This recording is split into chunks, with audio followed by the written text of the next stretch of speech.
President Muhammadu Buhari has flagged off the Kolmani Integrated Development Project in the northeast, the first of its kind in the zone. President Buhari said the oil exploration at the Kolmani River, located between Gombe and Bauchi states, has already attracted over $3 million foreign direct investment and will boost Nigeria's fortunes and earnings. The project is expected to start with a daily production of about 50,000 barrels of crude oil. The ceremony, which was attended by several dignitaries, including President of the Senate, Ahmad Lawan, presidential candidate of the All Progressives Congress, Asiwaju Bola Tinubu, Minister of State for Petroleum Resources, Temipri Silva, and the Group Chief Executive Officer of the Nigerian National Petroleum Company Limited, Mele Kyari, among others. The NNPC had in 2019 announced the discovery of crude oil in the Kolmani River region at the border community between Bauchi and Gombe states.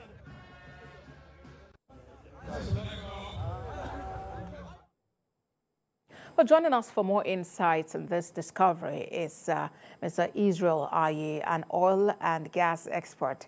Mr. Aye, thank you for joining us on TVC News at 7. Tell us, what is the significance of this event? Well, I mean, this is a breakthrough and a significant milestone for the entire country. And quite frankly, the current, those people who pushed this project to the point that it is, again, deserve a lot of commendation.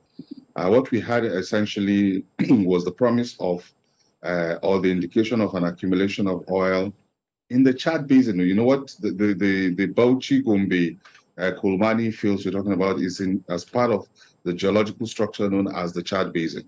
Now, on the Chadian side of the divide, they had since found oil and are producing that oil, as it were, to great effect. But for a long time, it seemed as if that was a challenge. But apparently, that sort of promise has been realized and oil has been found. So what does it mean for us as a country? Remember that our reserves have been declining as a result of inadequate investment in that space. Hopefully, this find would restore some growth in terms of reserves. Reserves inevitably lead to a higher OPEC quota, and of course, we can hope to see greater activity in the oil sector and investment both locally and internationally in that space. That, among other things, will be some of the things that we can expect. All right. Well, this is the first of its kind in the Northeast zone. So it means automatically Bauchi and Gombe State would join in the 13% derivative that is usually shared to all producing states, you know, at the end of the month. Is that it? Well, I mean, I can see why everybody's focused on the 13% derivative.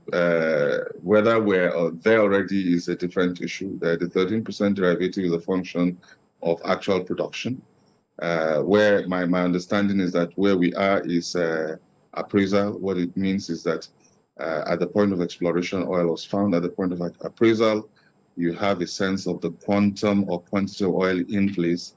And what is about to commence now is the development of the fields to bring it to production. And at the point of production, as far as I'm aware, that the 13% derivative becomes due and payable, because it is 13% not on oil available in the area, but it is 13% of oil produced, because it is income from that oil that is then distributed to those who contribute to the production. As a matter of fact, as you're aware, it isn't, I mean, it is not a flat rate, or you don't say, oh, you're an oil producing country, state, and so you get a share of it, 13%. That's not the way it is.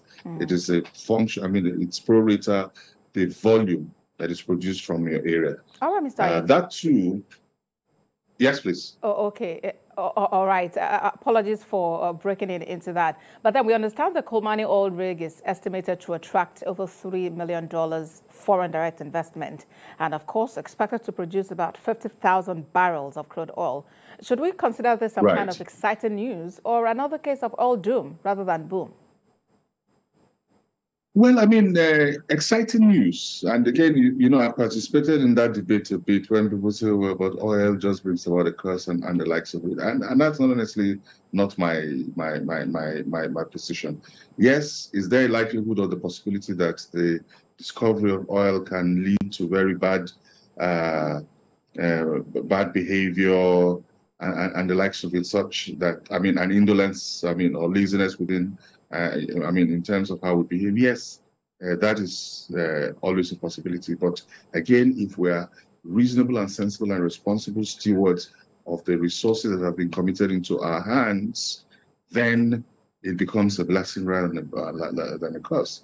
And I would hope that after 60 years and after some of the missteps of the past, we have learned enough to make this discovery beneficial to us as a nation rather than something that will incentivize or promote bad behavior.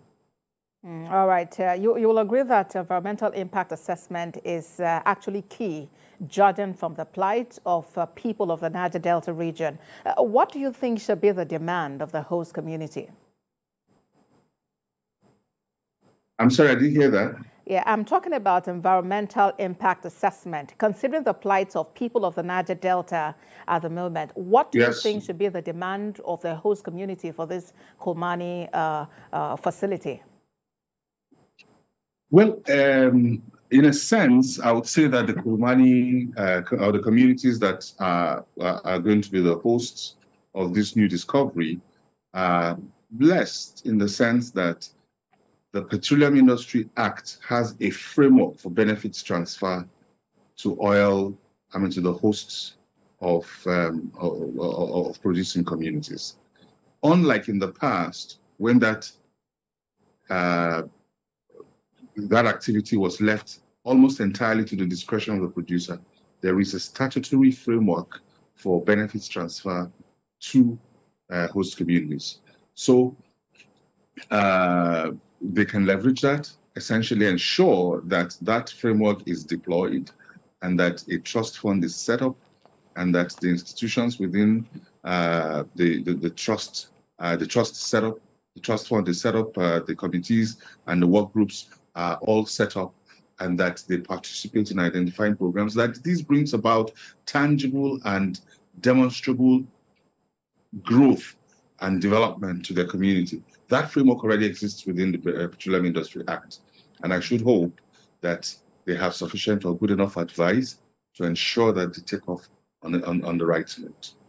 All right, I've been speaking with oil and gas expert Israel Ayi. Thank you for sharing your thoughts with us on TVC News at 7.